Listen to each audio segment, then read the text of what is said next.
Ladies and gentlemen, let's get started for the second day of Future of Sport Marketing Seminar. How did you like the first day? Good?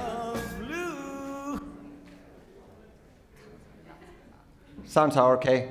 Everybody hears me? Perfect. Welcome.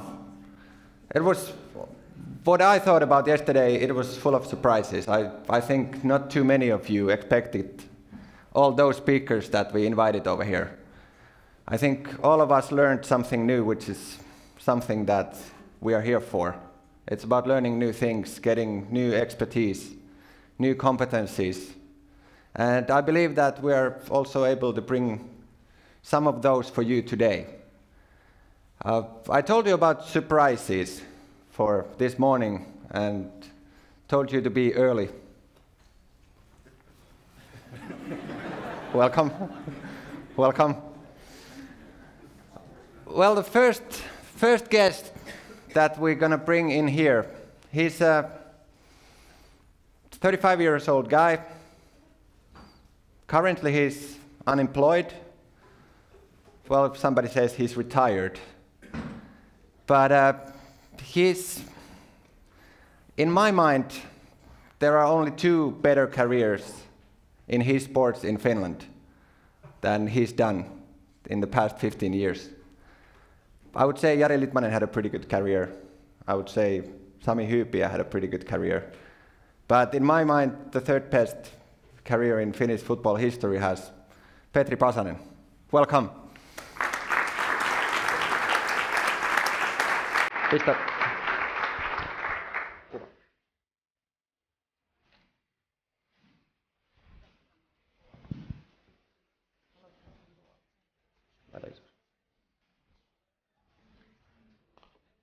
Here are some of the highlights of his time in Werder Bremen.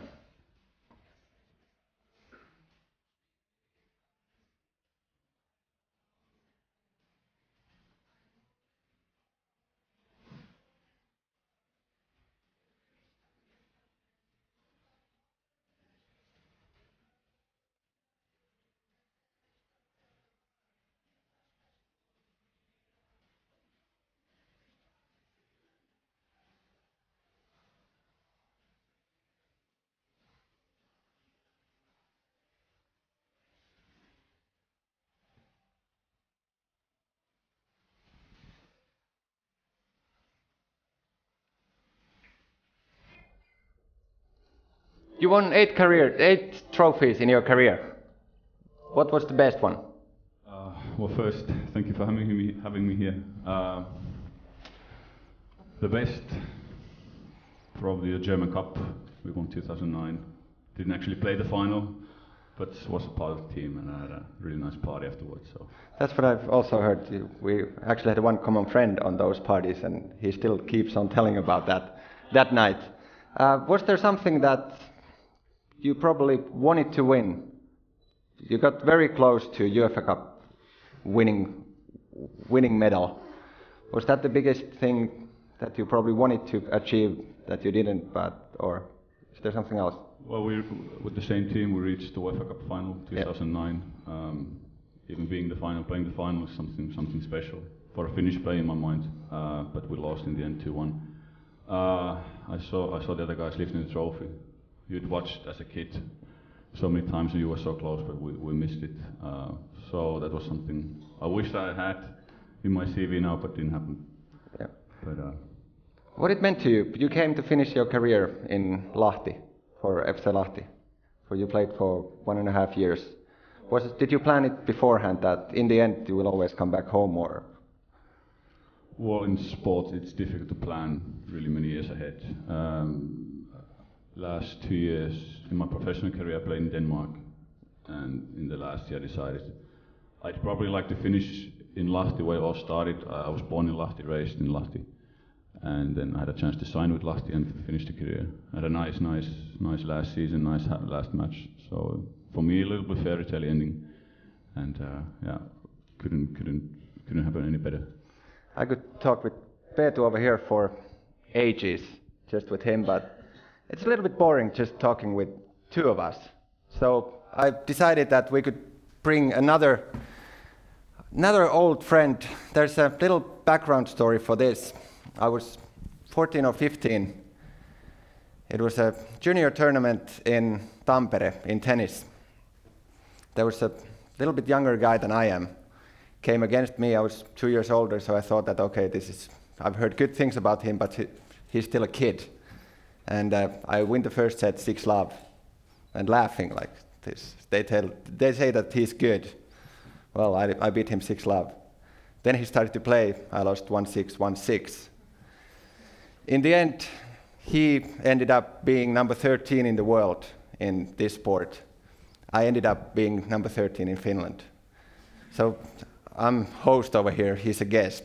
So somehow our paths went different. Probably it was the work rate or the talent or most likely all of these things. But I would like to introduce our next guest with a video.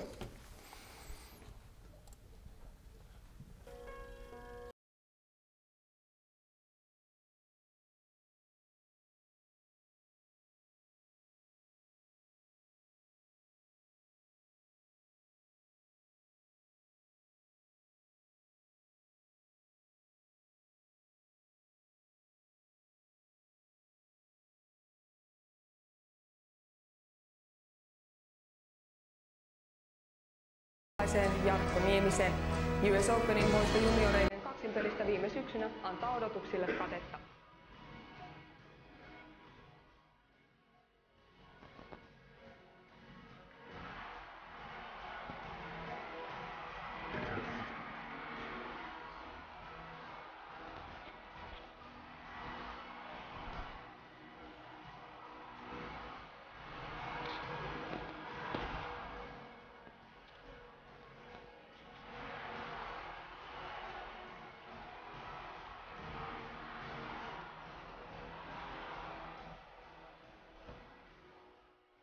What a battle.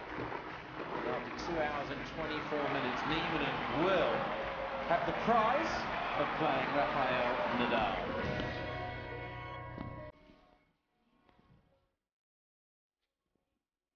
This was about the time that I beat him.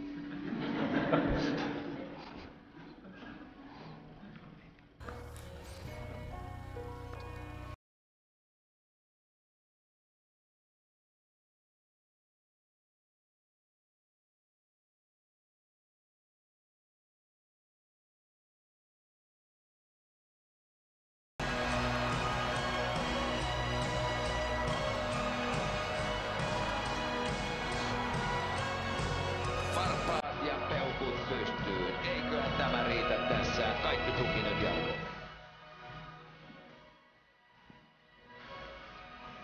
Wow, mitä tennistä saammekaan seurata juuri tällä hetkellä. Hienosti painaa Jarkko päälle. Jarkko Nieminen, todellinen tenniskenttien herrasmies, on voittanut ensimmäisen kierroksen ottelun Wimbledonissa 3-2 eri.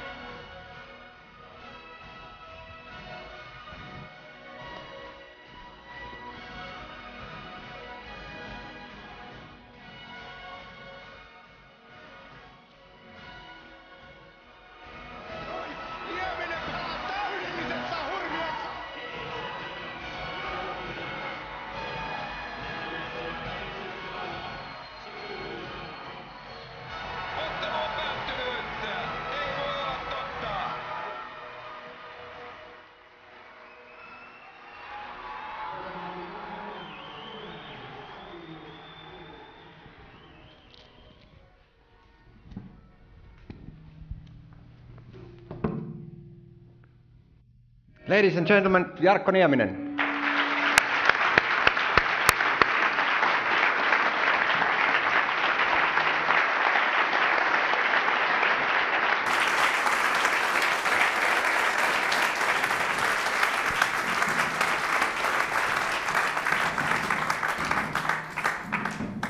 Welcome. Thanks. How are you feeling? You've been officially a retired man for a couple of days now. Well, it's still a little bit blurry what happened on Monday. It was a dream ending for me. Incredible happening event in Hartwall Arena, and yeah, obviously I enjoyed every moment. And now when it's over, it's still like tough to believe that it really happened on Monday, but feels really good. How long did you wanted the night to last? Did you want it to finish when it finished? Did you say, okay, now this party has been perfect, or did you still want to keep on going? Let's take another hour. Let's play another set with Roger over there. Well, on the other hand, yes, but on the other hand, it was such a perfect evening that it was just time to finish it as well. Everything went so well, and I had the atmosphere was great. Yeah. And I guess it was time to end also. True. And I have to say, not very many Finnish events get into Wall Street Journal or get that kind of publicity all over the world. I was lucky enough to be over there to see that event, and I'm happy to have guests over here who made it possible. And what did you learn from that event? Today we will talk about sports marketing, about experiences that you have about events, the clubs, the fans. So what did you think? Was it one of the best events that you've been to, or? Oh, for sure. I learned that when you have a crazy idea that you throw out, and then you need right people around to make it happen.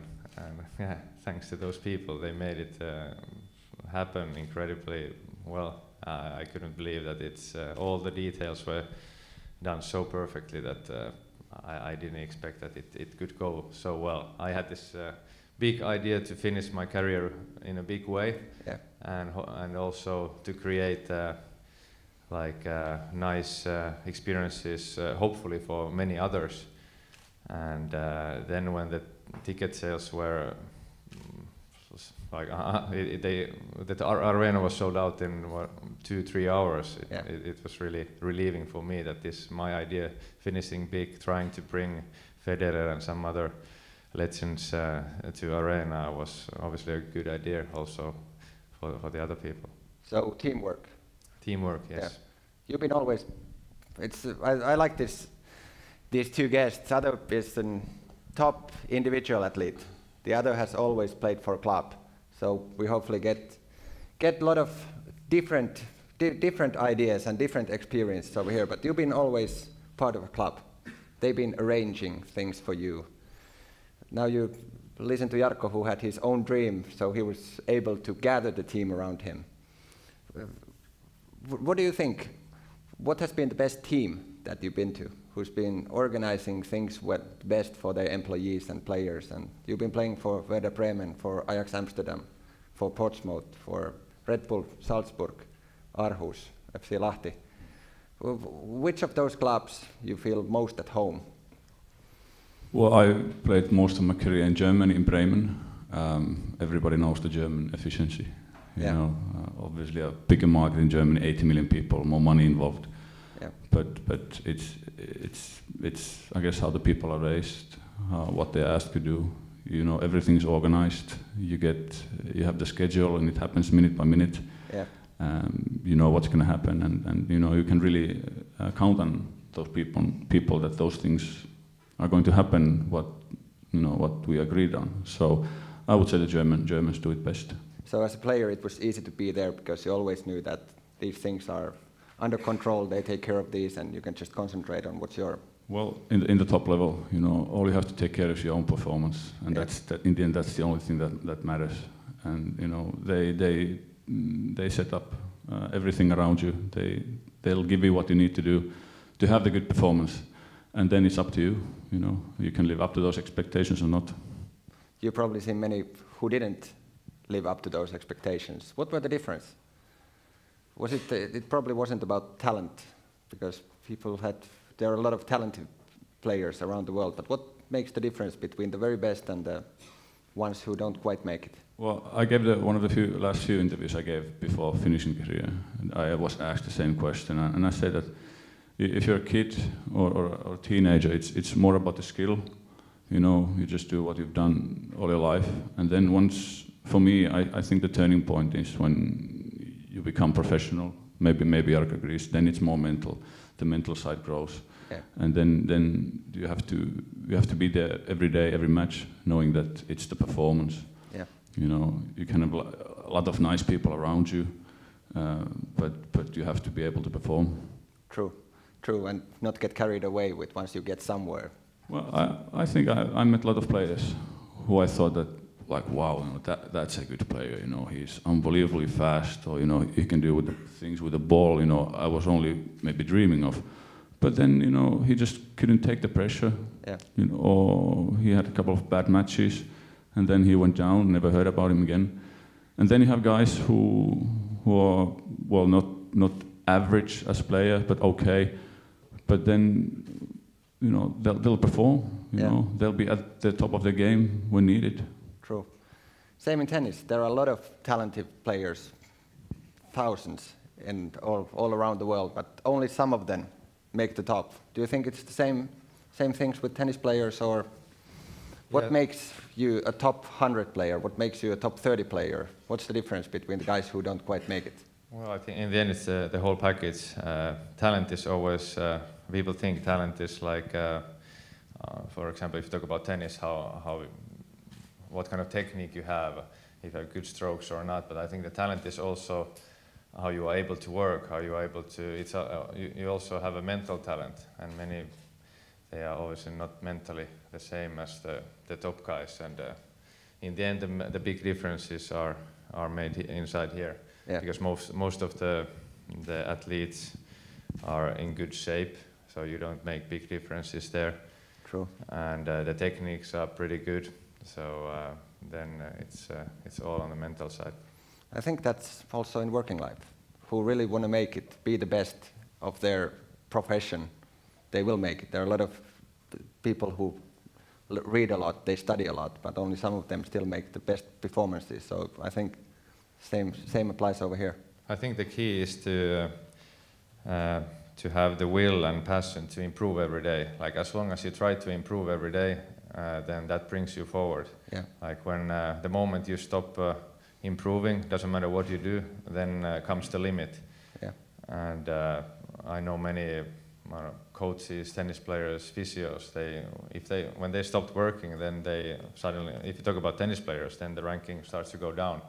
I tried not to do that myself, even though it was really difficult in the end, because I was older and it was tough to improve. I tried to improve some details, and it was still possible, and that's why I could maintain some kind of good ranking for a long time, because I tried to improve. Yeah. It was much easier when I was younger, but I think that's the key thing, whatever you do, not just to try to improve every day. True. Well, for me, I think that it's important that when you get disappointed, you have a bad match, you know, you get over it. Yeah. But for me, it's equally important that when you have a really great match, that you can still come down and try again. True. You know, you can be happy, but only for a short moment. After the career, it's easy. Then you can look back and say, well, you know, that was nice, but you know. So right now, you guys, you can say that it was nice. Well, Well, I guess that's the way. You know, you can't really enjoy when you're playing. You know, you can be happy what you've achieved, but it's about the daily work. Yeah, I think you enjoy in a different way. Like now, if I would go, I will go and play tennis.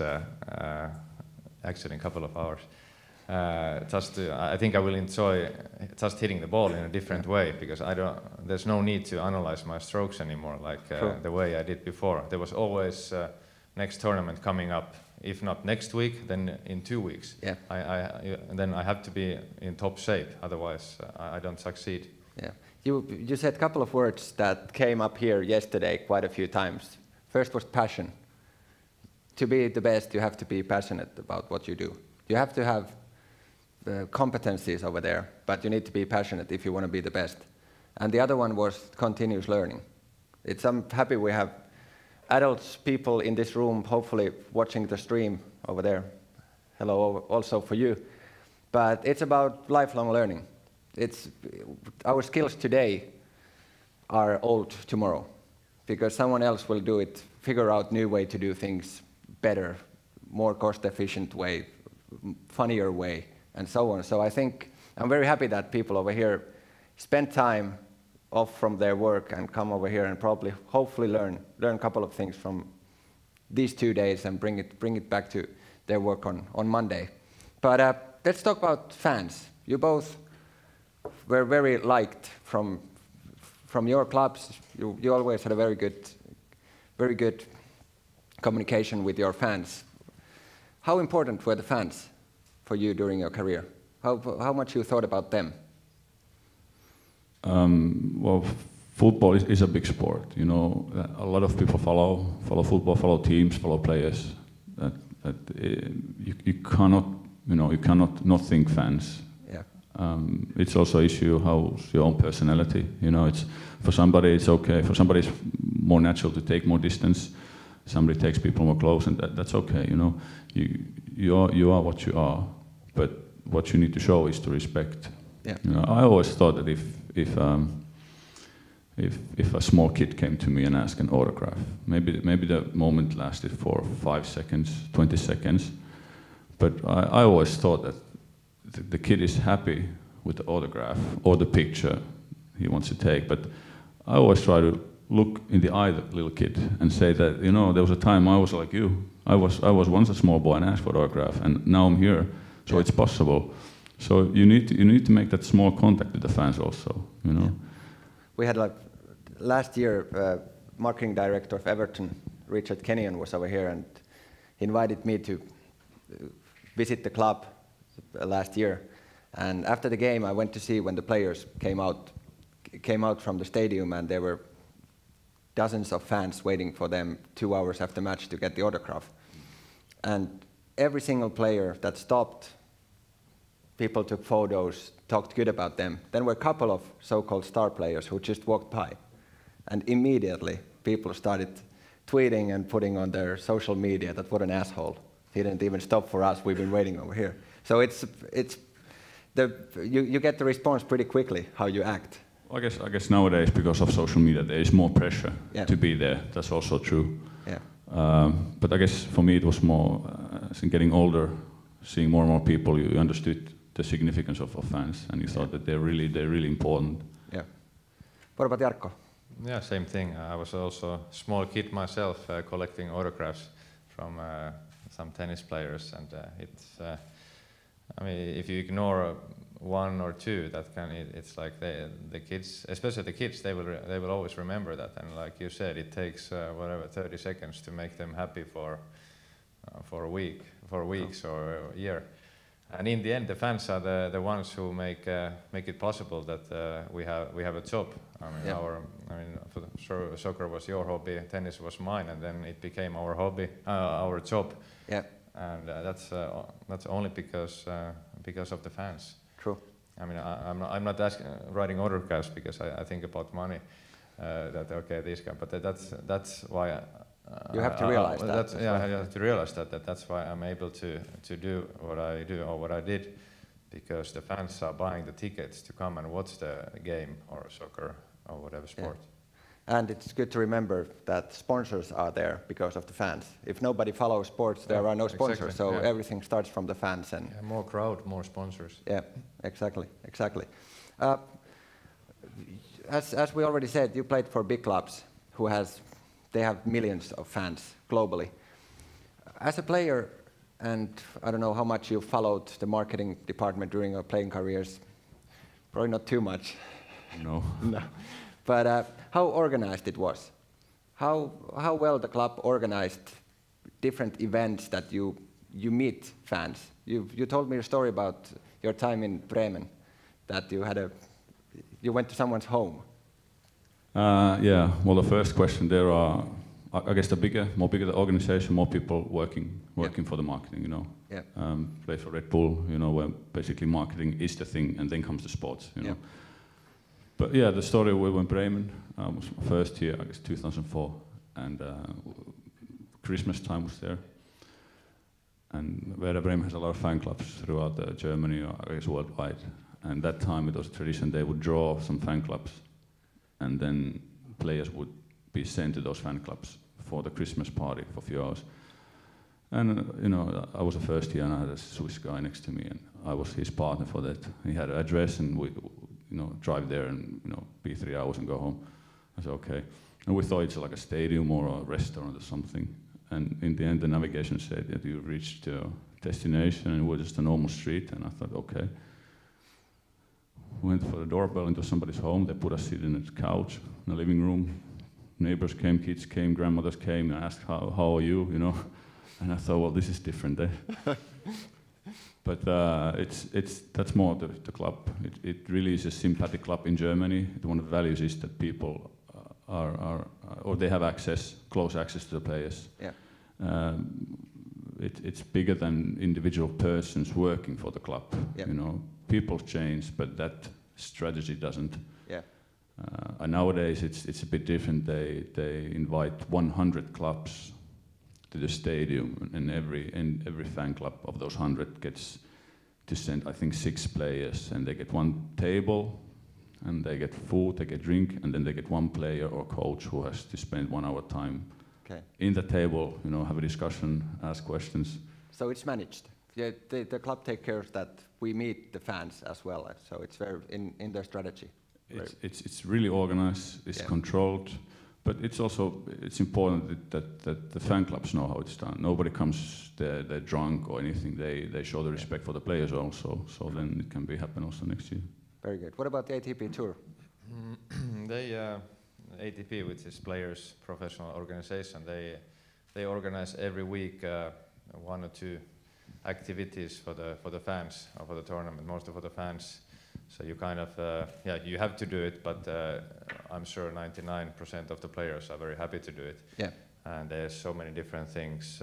We sometimes visit the kids' hospitals, take part to the kids' days. There's always a kids' day during the tournament week.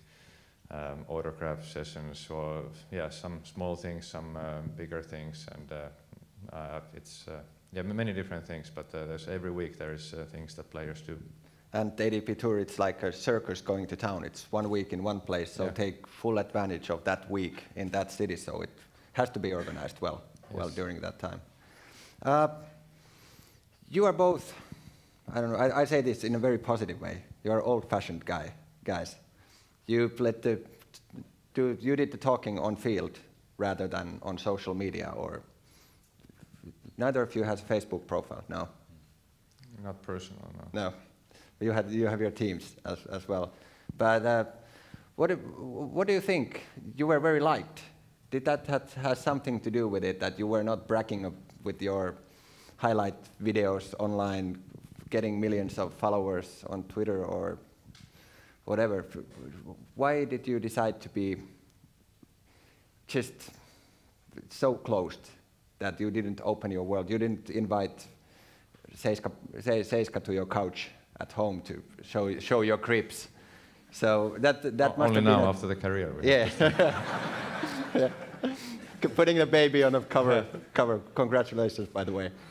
Well, Petri can teach you a couple of things. He almost have a football team already at home. So, but was that a decision early on? That okay, I'm not going to be too open with things. Well, for me it was a decision. As I was 19, I left Finland to move to Amsterdam to play football. I really decided, I'm going to go this way. And then as the time went on, I just thought that, I'm not going to change it. Let's see what happens, how people react. Yeah. So I would not say it was a game for me, but it was, just interesting to see how people would react, Yeah. And I never changed it. I rather said no to interviews than yes, Yeah. And I never felt I lost anything or I missed something big. True. The advantage for me was after since last year I've done something for the Finnish TV for football, Yeah. commentating, analyzing the matches, and I guess through the years, obviously I've grown up, I've changed as a person a little bit, which everybody does. Yeah. But before I went to TV, I think the people had a different or certain view how I was as a person, and then they saw me in TV. After a few times being there, I had a reactions that I didn't know. Well, you were like that. I didn't know. Yeah. So it worked positively for me afterwards. Yeah. And it's nice to give surprises. This 2 days has been full of surprises for us. So also surprise people that I'm a really open guy and something like that you tried to hide a little bit during your career. So it's fun. What about you? Well, I don't think it was never a decision. I just always, I mean, I can't be something else than what I am. So, and I'm not I rather, like you for sure, try to do the talking on the field or on the court. And I also thought that people know me. I'm in the media because of my tennis and my playing. So those are the things that I also talk about. Only I'm not there because of I come from a small village, Masku. Yeah. That you made pretty famous, to be honest. Well, anyway. Well, it's people don't just think about couches when we talk about Maskus. They talk about the matador from coming from Masku. So it's pretty good statement. Well, anyway, the point is that. Yeah. Sorry about that. That's why I always like to talk about tennis or whatever is involved to the sports or what I do, because that's why people know me. Yeah. You mentioned quickly when asked about Facebook, you said that you don't have personal one, but you have Team Jarkko. Fan page, yeah. Yeah, Team I Jarkko. also write there sometimes. Yeah. And then when I don't write, then it says Facebook team. If I write, then it's me. So that's honest. Because that's honest, yeah. But I opened that because apparently nowadays you need to have that. Yeah. So that's a good reason. So that's because I didn't have anything like that. I used to write. I still have one more text to write to my blog on my website, but then other people thought that I need some kind of social media on my team, and then I opened this fan page.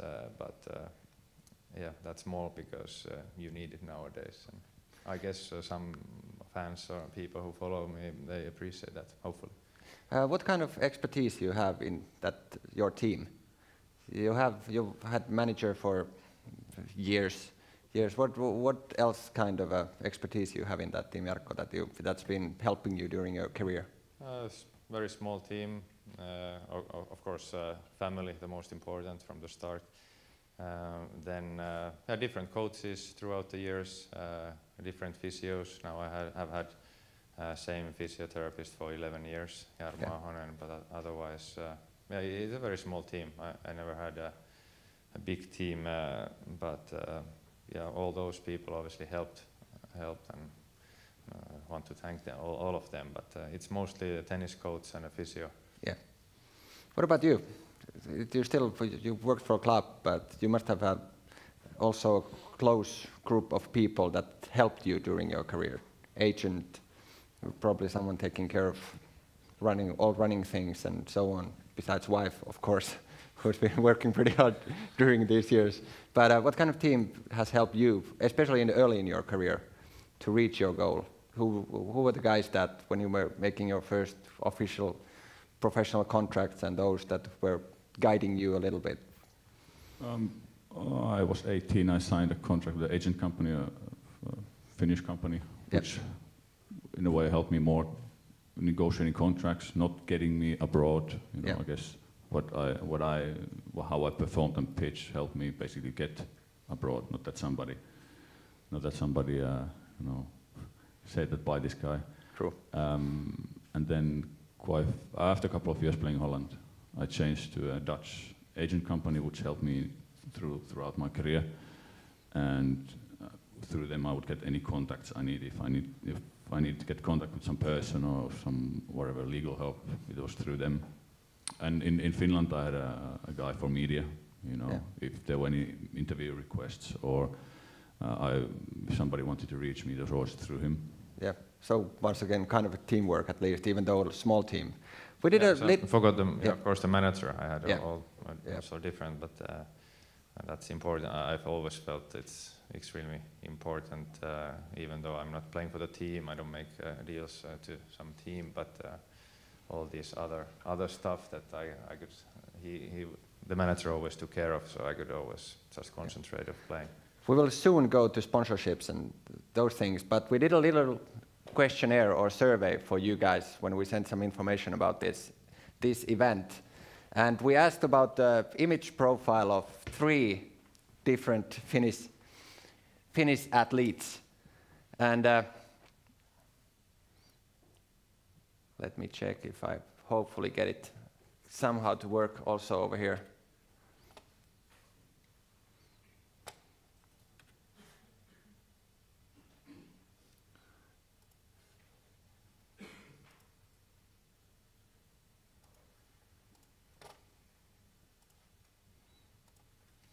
Can you see?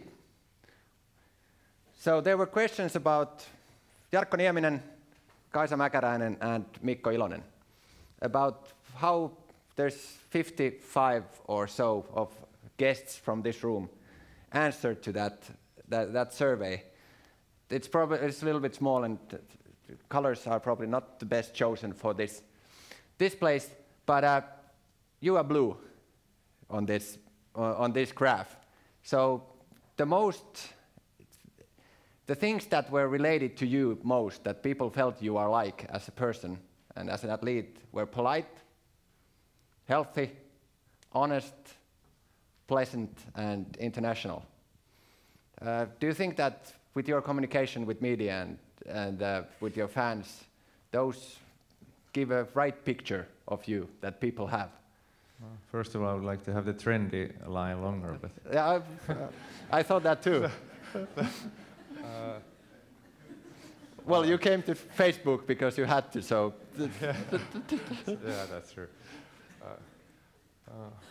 But what do you think about the top ones? The fun is also pretty short. It's for all Finnish athletes. Boring. Well, that's good that it's low. That's good that it's low. Remember, they're not specialists; they're fans. Well, I don't know. It's how to say. Well, no, I did some things lately. Like 2 years ago, they did this program when I had a own camera with me for 1 year, and the reason that I wanted to do that is because that gives very natural like look how the professional life on the tour is, and also how I am, more than these interviews. I think it's pretty, in the end they are always the same, they're pretty boring, and the answers are the same, the questions are the same, so you don't really get into the person, and I never felt that I should say something else or do something else. I mean, that's my job, to play tennis, and then I answer those questions I get, but yeah, I'm not surprised if the boring line would be even longer. Well, luckily it's not. But we had actually yesterday Sotkamon Jymy's Jimi Heikkinen over here, and they had done that Iholla series for their players. And the idea was to give the real view of players to fans, let them come a little bit closer. And I think that show really gave that. Is there something that comes into your mind comparing the other athletes? We can really see that Jarkko has the biggest gap between the most related and the least related. So probably he's been on focus the longest of these guys. So probably people know more about him than the others. Kaisa Mäkäräinen, she is colorful. We even chose a more colorful color for her in this one, and more fun, probably more exciting. How well you know her, or her image? Have you been following her? Well, I read the news, so I know the image. I have my own image, but which is very positive about her. But I don't know her as a person.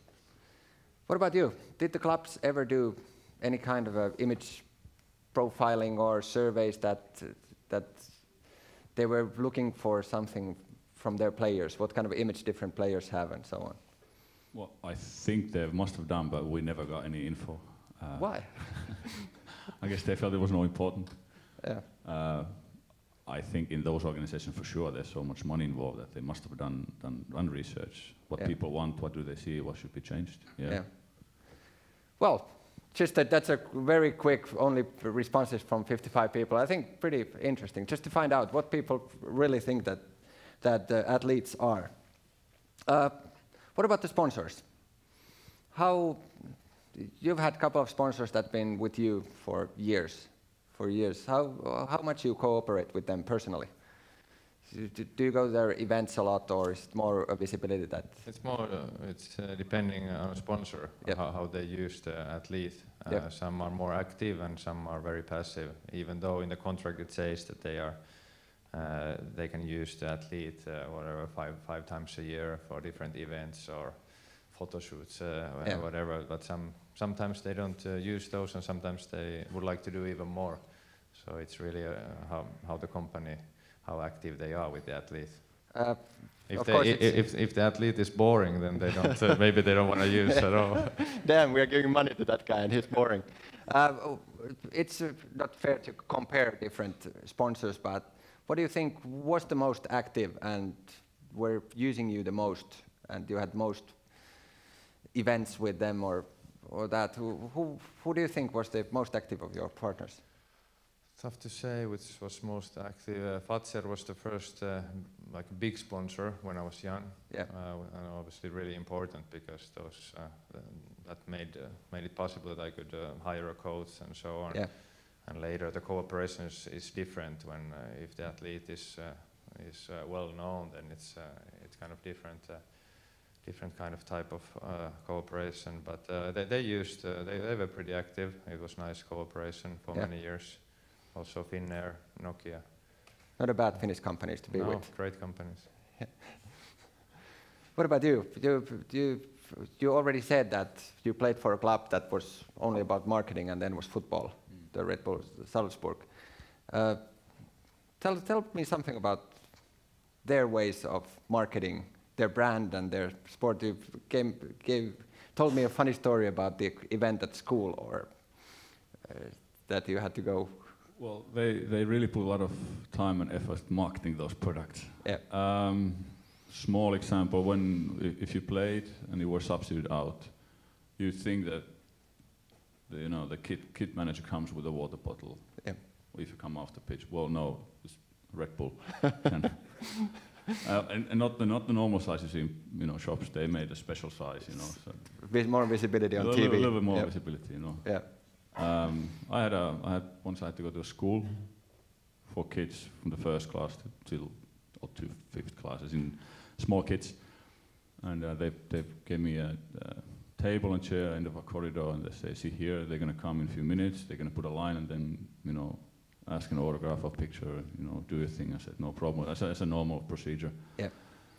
And as the kids started coming around the corner, the marketing guys, they just put 2 cans of Red Bull next to me. And kids were 7 and 8. Yeah. And I said, like, if those don't vanish, I'm gonna vanish. Yeah. Because I thought, they were small kids. Yeah. So in the end, they took them away. But I thought that went a little bit too far. Yeah. What were some good examples that they had? Did they do something special? Some special events, because they are famous for Red Bull events. So did they use the club to promote that kind of events, or? We didn't do really events. Yeah. They had other sports for those Yeah. events. It was more football. But I remember, Red Bull does also a lot of good things with the money. Yeah. They have a foundation, I think it was called Wings for Life, still Yeah. exists. Yeah. It's for research and curing if you're paralyzed from your back or neck. Yeah. So we had a rule that if you get a yellow card, a red card, or do something stupid in a game, you have to pay a fine. Yeah. So I took the first red card. I was 31 or 30. I took 2 yellows. It means red card in football. So I was thrown out from the game in a stupid way. So next day the manager called me in the office. Petri, this is not good. €5,000 penalty. I was able to negotiate 3,000 euros. But that money went through directly to Wings for Life charity, which was okay. Very good. By the way, audience, you can send questions. We will take questions for these guys, so it's not just us talking. So if there are some good themes that already come up, I'm more than happy to ask. The best and the worst sponsorship experience that you have? I never really had personal sponsors. Maybe because I never was a star player. Every team I played, there was bigger guys, Yeah. So those guys get the deals and the money. But I was happy with my thing. Yeah. My income was basically always from the club. Yeah. Let's say, I'll take any money they give me, but I didn't need that small income from the sponsors. I played with Nike shoes almost all my career. Yeah. And then when I went to Salzburg, to Red Bull, the club played with Adidas, and they said everybody plays here with Adidas. Yeah. So I had to cut ties with Nike. Yeah. But that was the only thing I had. What about Jarkko? Well, I don't know if I seriously had any really bad experiences. I think those might have been the worst if the sponsor didn't really understand the schedule. Like if they wanted to have me in some event and I was playing Australian Open, I can't be there. I'm sorry if they didn't. If there was like, but most usually everybody understands, and we always find the time to do those whatever things together. Yep. But I never had. Maybe I was lucky to have pretty good sponsors. The best ones. I think the most important ones were the big ones in the beginning. Yep. Because I was. I had no results and I really needed the support, and they gave me the support and the possibility to try. Yeah. And I think those ones are the ones that I appreciate the most, because it's not easy to give support to the unknown athlete. Yeah. That was actually my next question, just about that.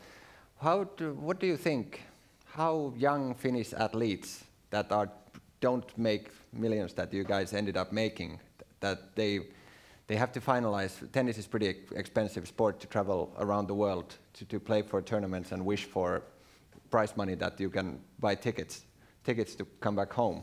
So what do you think, what athletes and their teams could do to attract more sponsors, especially in the beginning of the careers? I think just obviously be active. All the company sponsors, they like if they get like close to the junior or athlete. Good communication. Do some happenings together. Try to find a cooperation from there. That's one thing. Overall, I think like when you get when people know someone, even though the results are maybe not that good, if some junior is interesting, then the sponsor might be ready to start supporting. What about you?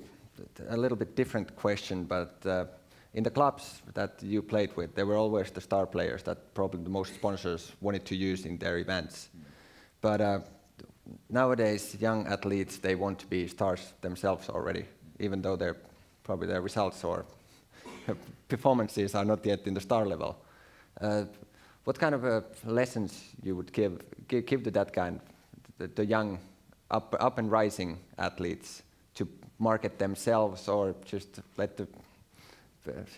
do your talking on field first, or after that only try to make yourself a brand? Or well, it is about sports. Because you must have seen. Be as good as possible, then people will come. Yeah. You know, obviously it's a different thing if you're in a team sport or individual sport. Yeah. Those guys have to be more active, from their own. I think in team sport, if you're a star, then the sponsors will come if they come. You know, it's a different field. In the end, you have to be good. I mean, you can't just be active and talk. True. You have to do something on the court, and that's the most important. But then you have to take care of the other things as well. True. Anybody has a question here in the audience that you are willing to ask? We have these two guys. You can also ask from me, but I think that's not too interesting. But we have these two guys over here, so please use your chance to ask something that, because I know that you've been following their careers, at least in Teksti-TV, for years.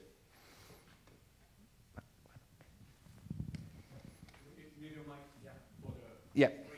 Yeah.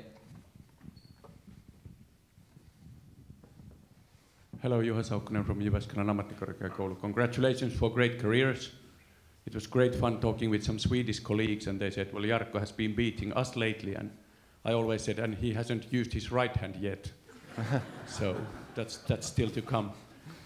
One very interesting remark I made, Petri Pasanen, when you retired, I think you said in the paper that the reason for retiring, it started feeling too much like work, that you were kind of bored for playing defense day after day and so on.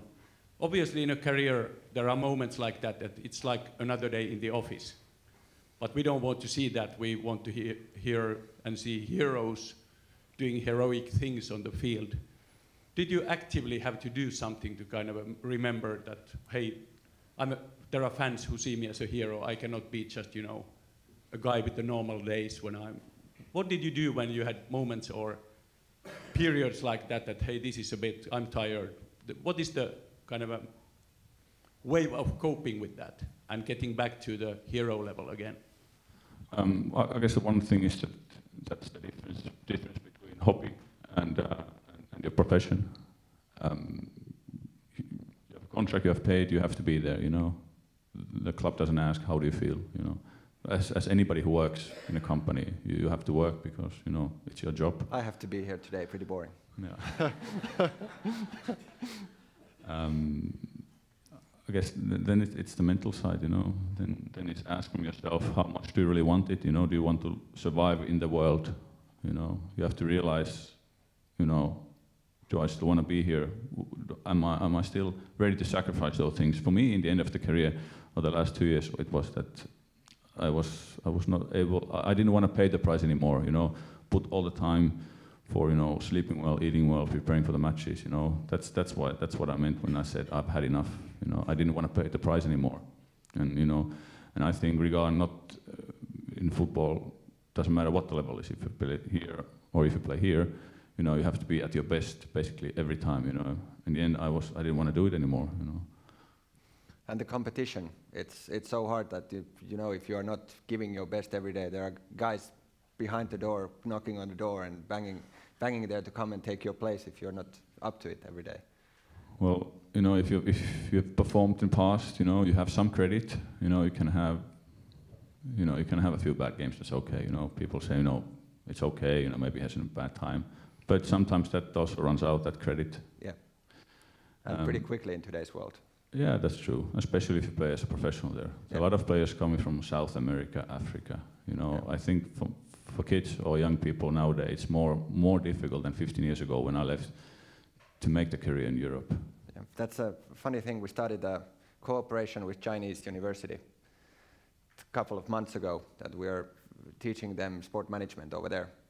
And the willingness for those students to work over there, it's unbelievable because they know that if they don't take that chance, that when they get to university, there's 30 million people taking your place. So it's the same in professional sports, in tennis, in example.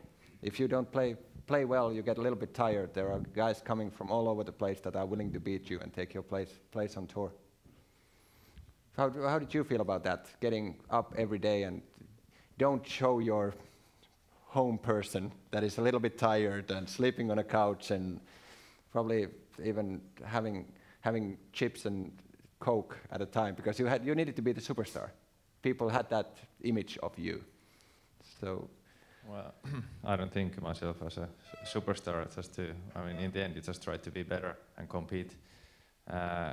So, I mean, as long as you have that strong passion, it doesn't feel hard.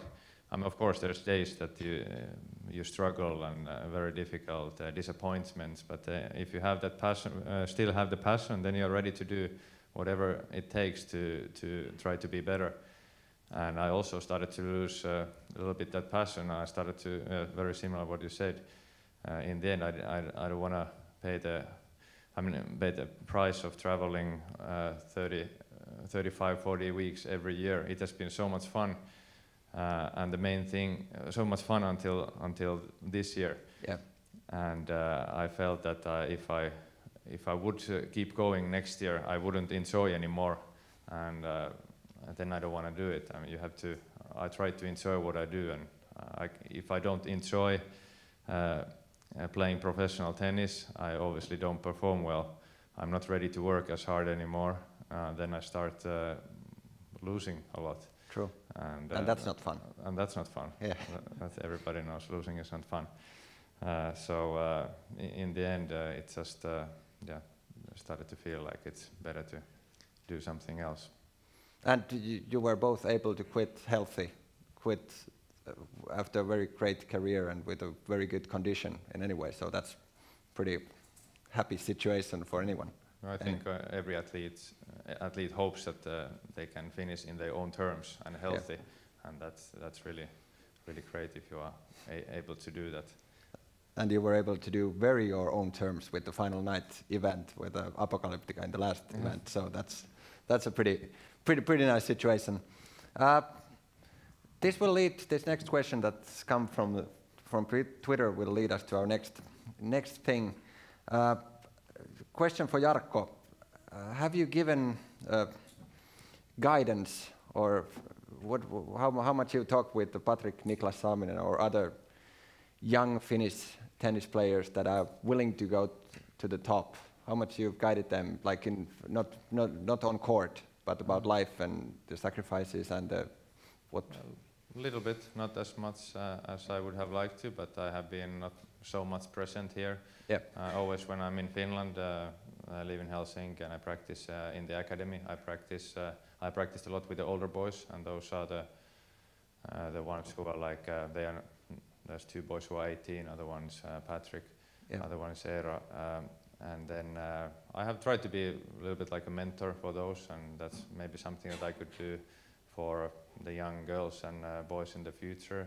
Be not as a coach, but as a mentor, because I have gone the same path. I know what it takes, and yeah, especially with Patrick Eera, I have those oldest boys. They are starting their pro career next year.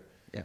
So I have talked a little bit more with them than the others, and try to like teach them what are the right things to do, and then like try to help them to realize what kind of tools they need, and obviously then it's up to them how they use them.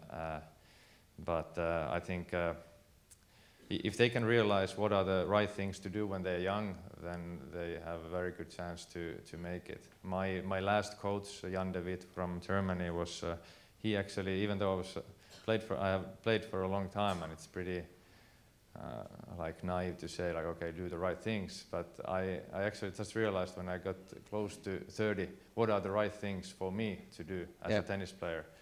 And when you are a young athlete, or maybe if you don't have whatever you do, if you don't have that much experience, you don't maybe know what are the right things to do. Yeah. And you are kind of, I felt that I was learning those things for a long time, and then when I learned them, and you got older, then you think so much more that you kind of more have to focus, that you only focus to those right things, because you know much more when you're young, and I try to somehow to bring that forward to the young ones. Very good. What about in clubs? How much you guide the young? Did you take a role of mentoring the younger guys that came, or was that your role in any of the clubs, that you were mentoring the younger guys who were coming, or have you done that so far in FC Lahti in your past 2 years? Or I think that's a role that cannot really be given, or saying that's your job here. I don't think that's. No, I mean mentally. Yeah, that's not the natural way, but that's also again your personality, you know. Yeah. Last few years I played in Denmark or in Finland. I can't teach anybody to play. You can say some small things, but for me, for what I think what I gave the most for the young guys was, you know, saying to everybody hello every day, you know, shaking the hands, again looking in the eye, you know, asking how you're doing or something, you know, just saying with a small gesture that you're important, you know, and we're in the same team, that in a way we're in the same line, you know, you're still coming. I've basically seen it all, you know, but you know, we need each other here. Yeah. So I think that atmosphere is also important in a club. And to be honest, I've also known Petri from childhood in Lahti, and all those stories that I've heard about him taking care of the janitors in the club, or a physiotherapist or something like that, it's been very nice to hear too, because it's been you. It's always been you, very polite and taking care of people and something like that. So it's also in your professional career to hear stories of those things. It's nice to hear those stories. Well, I do like people, you know. Yeah. And then they like me. Yeah. Even though the media didn't always think you like people too yes, much. but for me it was more essential that people around you, that they feel good, then you feel good yourself. You know. But again, that's how you are maybe built. You know, what are your values? You know. You both heard, I believe, quite a few times that, okay, you really have to stay with the sport. You have so much to give. For example, here in Finland, has anyone offered you a job yet? That what the role would be, that people would need you? Well, I don't know how it's you with Jarkko, but for me, many people, I said end of September I'm going to quit. after this season, and that's 1.5 months ago. And I've so many people come to me, or if I met, they said, "No, listen, you should really stay with football. You have so much to give, but we're not going to pay you anything. You know, but it would be so important, you know." And I said, "Okay, I'll think about it." You know, I understand that education is important, you know, and that should make a difference in life. Also, I don't have that much, but I want to hope that, like people for him, that, you know, there should be something, some channel that they could, you know, bring more what they know. Yep. You know, and maybe get paid. You know. Well, you know, that again, would be fair. Yeah. Again, it's also fair that if you get educated, that you get paid. You know, Yeah. that you're in a different line with other. But you know, again, like him, he must have learned something valuable that you can learn in school. So I'm just telling people over here and on the stream, so we have 2 unemployed guys over here right now. So if you have jobs for them that they could help. Very polite. No, I'm working for you. Hardworking, And polite. it's boring. Healthy, honest. Well, I couldn't pay you too much to come over here, so now I'm offering you jobs. So take it, guys. What about Jarkko?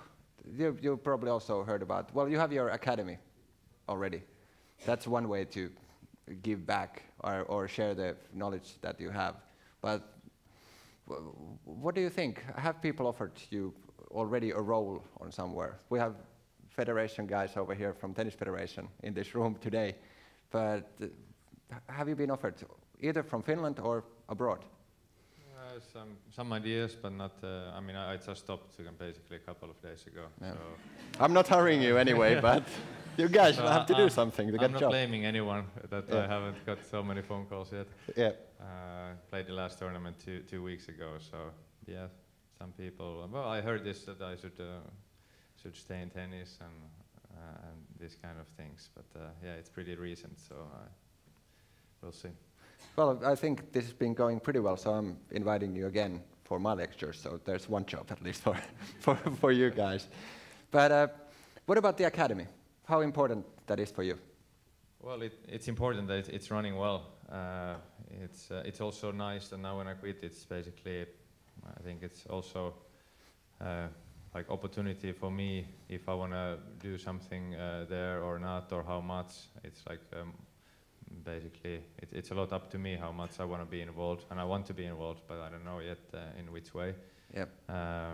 That was the dream for me, to have a high quality place in Finland for the juniors, for those juniors who have higher goals, like for international career, that they don't have to go and practice abroad. Yep. These juniors, they compete a lot abroad anyway, yeah. But they could stay home with the families, same friends, go to normal school, and not like move abroad when they are young. And yeah. Now we have that high quality training place for 3 years, and it's running really well. The coaches are doing great job, and all the other people who are working there, physios, etc. So I'm very happy. The kids seem to enjoy. They seem to improve, girls and boys, and yeah, we'll see how much I will be there in the future. What about you? Have you had any talks? Sami Hyppiä has his own academy, or however you want to call it. And have you talked with your old teammates or your people from national team or stuff like that to set up something?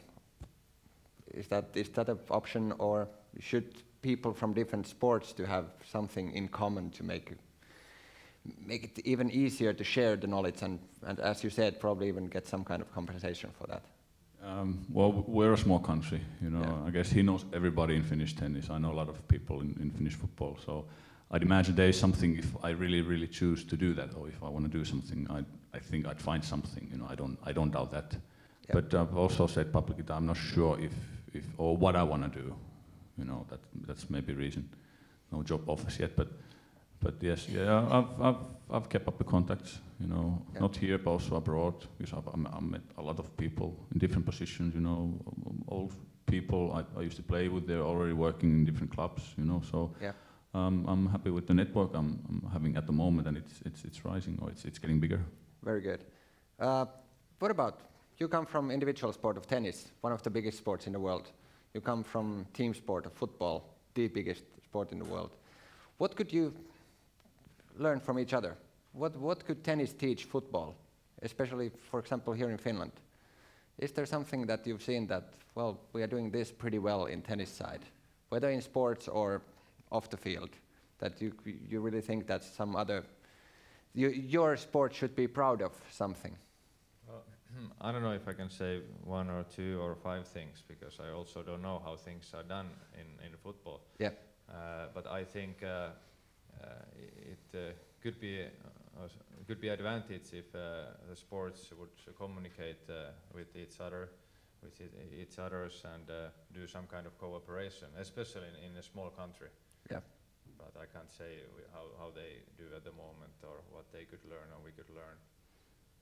I've the pretty same answer. Being a small country, you know, I guess there must be something if tennis and football should do something, like they had to do something together with those people to sit down, you know, find maybe there's something, share something, knowledge or, you know.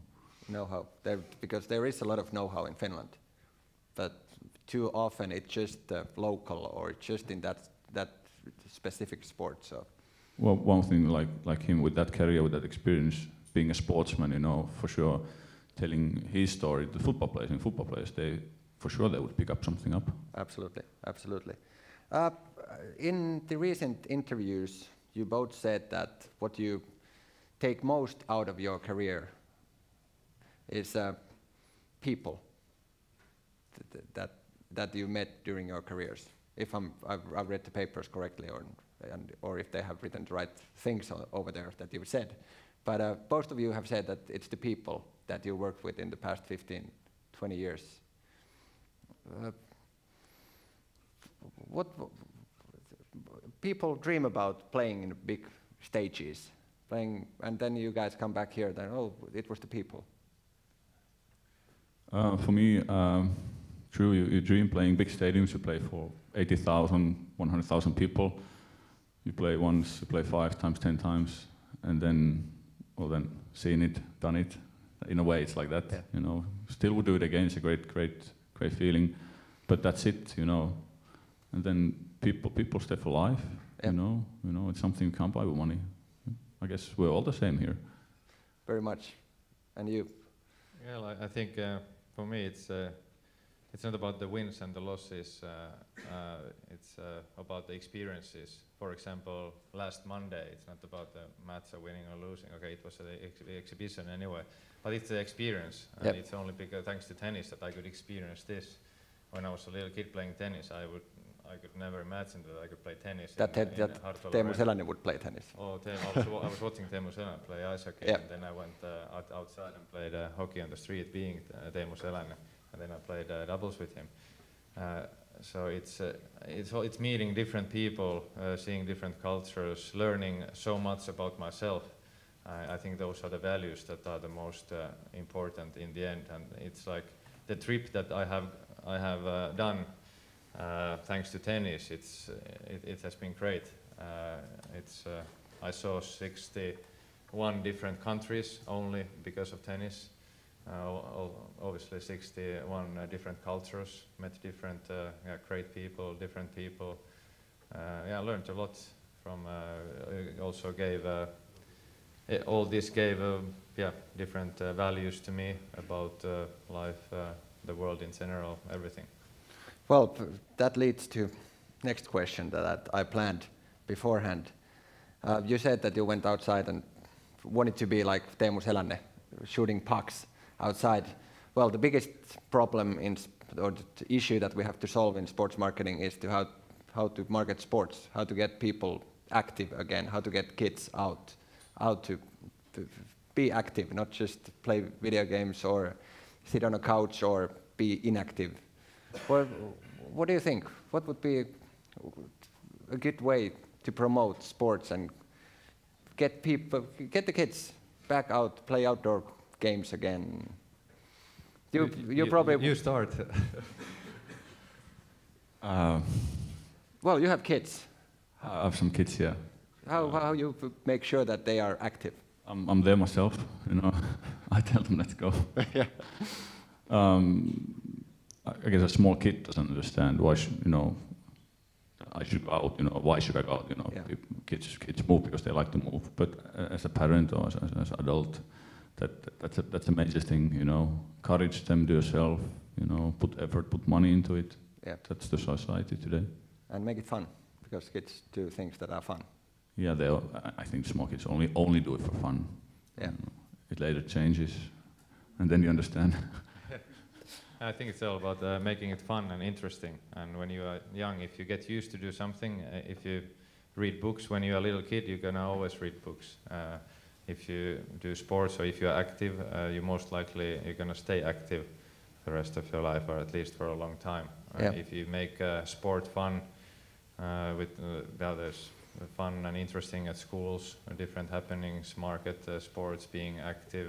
If all this is fun and interesting, then most likely the kids start to do it, and the parents has to be active as well. True. Any questions in this room? We have around 5 minutes. 5 minutes left. So anyone wants to ask one final question from these guys? There's one.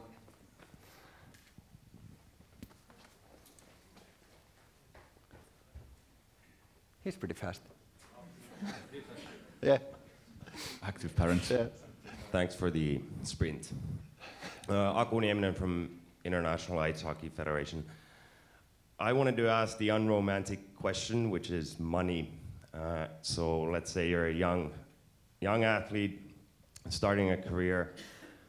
If you do well, you're going to do well financially. If you do poorly, you're going to maybe struggle. How much was that a concern? Were you able to block it?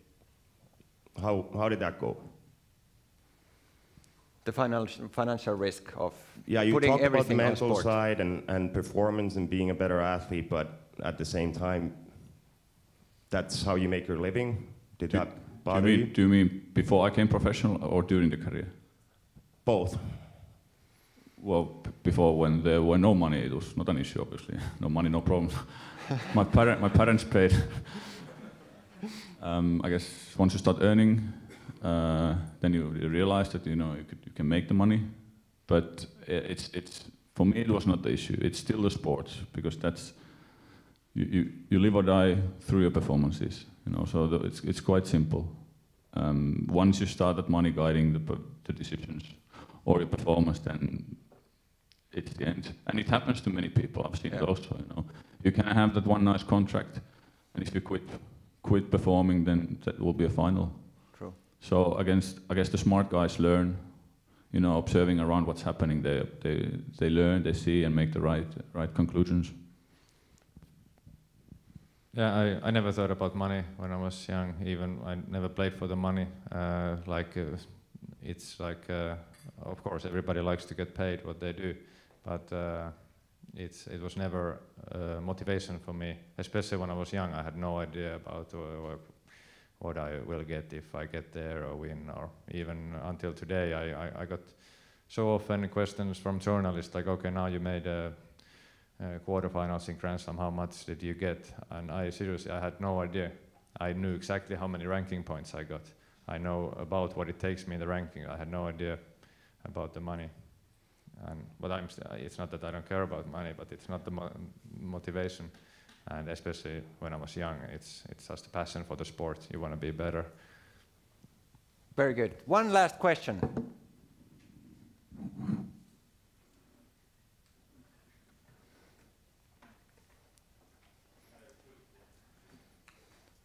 We take women first.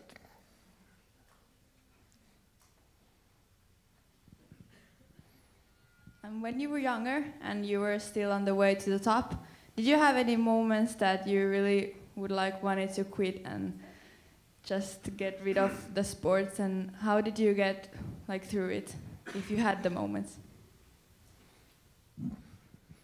Well, of course, there were moments. You don't like the sport as much. I think that's normal. I thought it'd be strange if somebody said that. I loved every day and it was great. It's normal life. Well, Jarkko has been saying things about passion. That's the whole key. That runs above everything. And you might think maybe I quit or it's not fun, but in the end, deep inside, I'm going to keep going tomorrow again. So you didn't have one certain goal that you aimed at. It was more of getting better every day, and because you love doing it, you love the sport, and you had the goals, of course, but not like one single goal that one. For me, I think until I was 15, I just played because I liked football. Yeah. Then I started having more goals, realizing that I could get a little bit further if I sacrificed more things or put more time. And that feeling was so strong in me, I never thought that, you know, I'd quit or something. Yeah. I think many athletes, they have some goals already when they are young, but like they know exactly I want to be top 10 in tennis. But I personally I never had that kind of goals. The goals came later, like more I achieved, better I became. Then you want to reach more. And like when I got to top 100, then I told myself, now okay, let's work harder and become better so I get to top 50. Then when you're top 50, let's get to top 30. So I will be a seeded player in Grand Slams, which is top 32. Then when you get to top 30, then you want more, top 20, then you want to be top 10 and so. But I never had goals except just wanted to be badly better in this sport. Yeah. Ladies and gentlemen, unfortunately our time is up, but I'm pretty proud of this morning. I think we were able to surprise quite a few people who we brought over here. Thank you guys. It's been my pleasure, and I believe it's been pleasure of our audience. Please, thank you. Thank you. Thank you. Get up from the seats.